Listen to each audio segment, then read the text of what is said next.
Lagos de Xochimilco, ou pelo menos é assim que eu acho que se fala, México.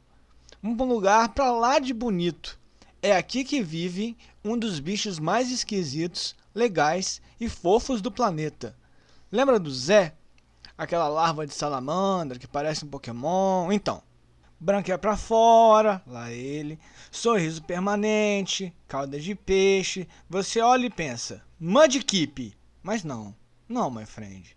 Esse bicho não é um Pokémon, muito menos uma larva de salamandra.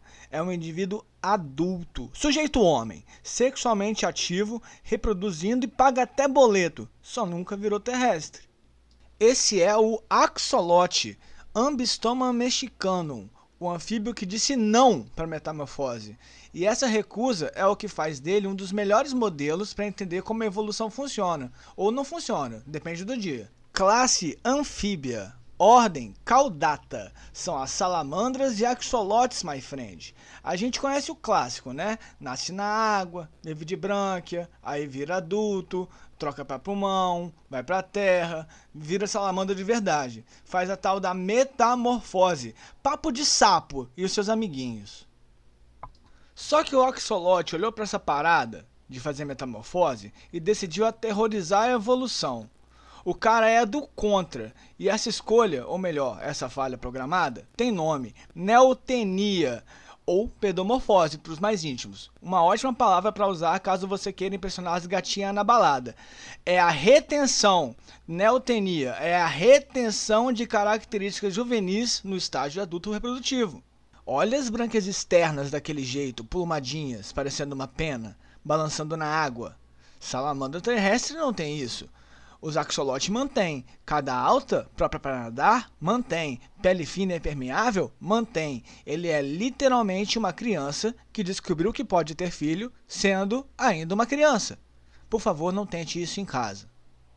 E o mais legal, se você colocar hormônio nele, ele evolui, ou melhor, metamorfosa, vira uma pseudo-salamandra terrestre, perde as brânquias, desenvolve pálpebras, fica normal. Só que no lago Xochimilco, ele não produz o hormônio sozinho.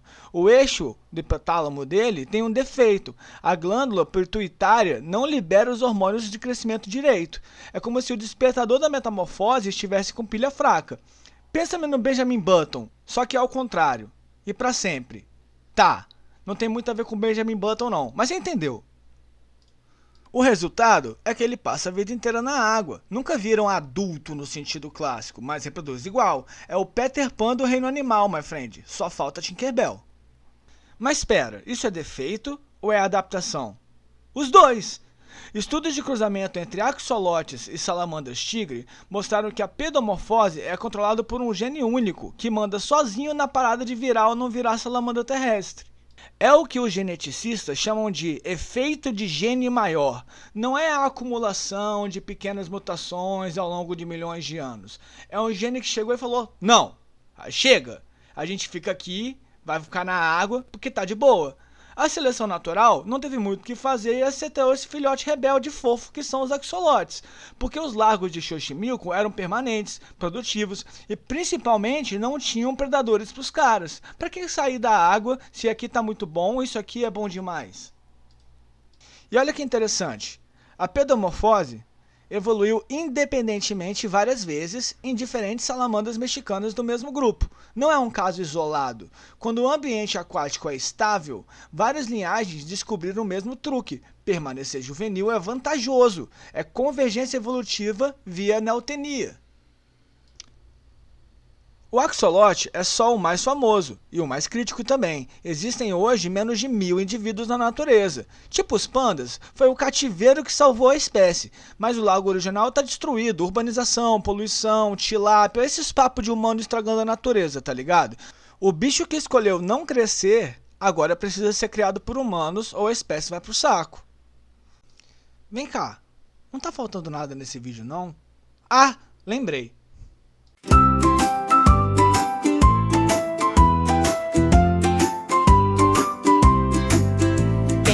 Bicho no lago que parece de desenho, cabelo de pena na cabeça e um sorriso muito pleno. Ele nunca cresceu, ficou criança pra sempre.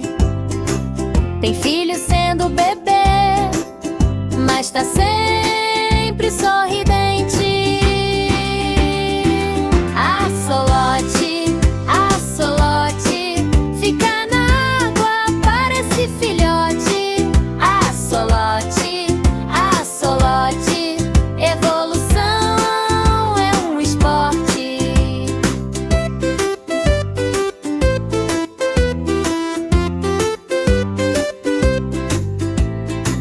Tem outro bicho também que deu voltão.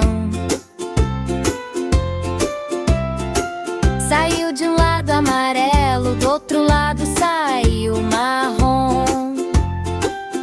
Se encontraram no fim, mas não se deram tão bem assim. Salamandra, evolução é doideira. Salamandra, bicho é bicho, não dá bandeira.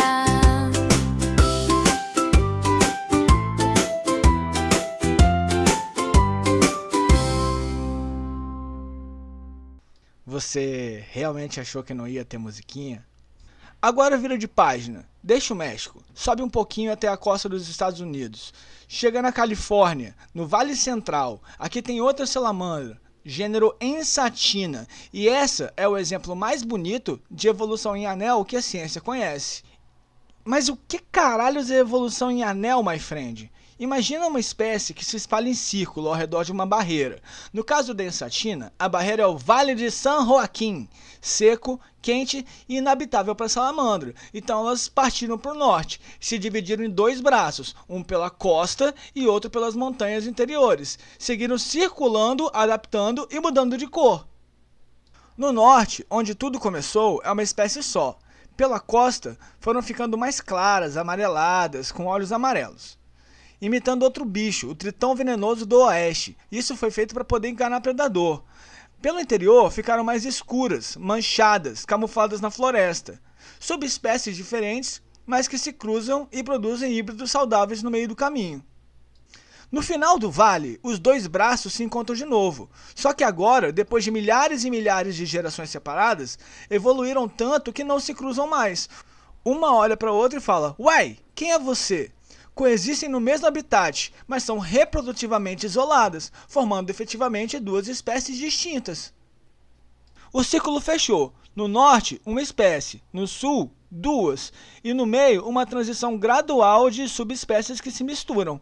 É a evolução acontecendo em tempo real, my friend. David Wake, o biólogo que estudou isso por 20 anos, disse que é a formação de espécie em ação, com todos os passos intermediários preservados. Tá, vamos juntar os dois casos. Axolote, neotenia, gene único, adaptação aquática, ensatina, especiação gradual, anel geográfico, duas espécies nascendo de uma só. O que elas têm em comum? A evolução não tem pressa para definir as coisas. O axolote é a salamandra ou é larva? Os dois. Adulto reprodutivo com corpo de criança. A ensatina é uma espécie ou duas? Depende de onde você olha. No norte, uma. No sul, duas. No meio, um gradiente. A natureza, no fim das contas, não funciona dentro de caixinhas perfeitas. Ela faz do jeito que ela faz. Um animal é porque precisa ser. É a gente que gosta de classificar, de botar nome, de separar em isso e em aquilo. Mas a evolução é uma saliência, my friend. Às vezes fica na água para sempre. Às vezes circula um vale inteiro e vira outra coisa sem perceber. O axolote, o bicho que recusou a metamorfose e virou símbolo de regeneração. Literalmente, reconstrói os membros, órgãos e até parte do cérebro, caso cortados. A ensatina, a salamandra que prova que espécie não é uma linha divisória clara, é um processo. Neotenia, evolução em anel, duas formas de ver o mesmo espetáculo. A vida não sabe o que quer ser quando crescer. E às vezes, cresce para continuar sendo o que sempre foi. E família, se você chegou até aqui, eu quero agradecer você e pedir para você comentar se você gostaria de ter um axolote como pet. Se inscreve, dá like, puxa o sininho, tudo isso ajuda muito o canal a crescer. E lembra sempre, sem caô, só bicho.